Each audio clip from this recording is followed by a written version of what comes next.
After World War I, the International League of Nations arose as a precursor to the United Nations in 1919, under what seemed to be the vision of President Woodrow Wilson and his 14 points. The League of Nations was the first attempt at the New World Order, the first attempt at a global government based on the model of collectivism. And it was the brainchild of the elitists, the ancestors of the very people who are still working on this project. They're collectivists, the very wealthy people. They're the ones in this country who dominated the powerful tax-exempt foundations, like the Carnegie Endowment Fund for International Peace, the Rockefeller Funds, the Ford Foundation, and groups like that.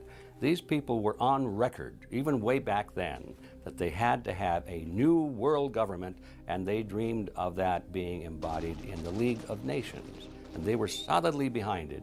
And that was one of the reasons those people encouraged the United States into World War I, was because of the crisis of World War I, and that would also condition Americans to thinking of making big changes in their system, because we certainly don't want another war like that, do we? It was that fear angle again.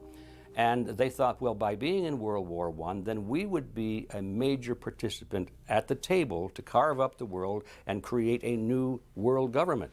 And that was to be the League of Nations. The Council and the globalists were able to take this agenda to the next level following World War II. The United Nations was born out of the ashes of this conflict. Unlike the League of Nations, the United States not only joined this organization, they championed it. First book I wrote was The Fearful Master, a second look at the United Nations. It was written at a time when it was not popular to be critical of the UN. I mean, the United Nations was viewed by almost everybody as our last best hope for peace.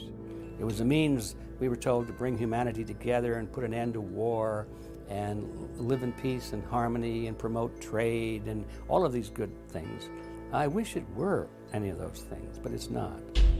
The original charter for the United Nations was drafted in San Francisco in 1945, and the United States became a permanent member of the Security Council, along with France, the United Kingdom, the Soviet Union, and the Republic of China.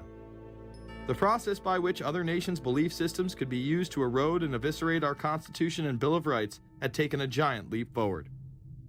The United Nations is one of the most well-known sort of globalization attempts. Its primary goal is to streamline all the governments of the world, to create a global council and to unify all the rules and all the regulations for the world. So it's essentially the precursor and an engine of this new world order. The United Nations is made up of all of the countries of the world, most of which are dictatorships of one kind or another. And you don't take a bunch of dictatorships and put them into a bag and shake it up and come out with a freedom-loving governmental unit. You come out with a global dictatorship. This was the public face of global governance. However, many other organizations have been birthed since.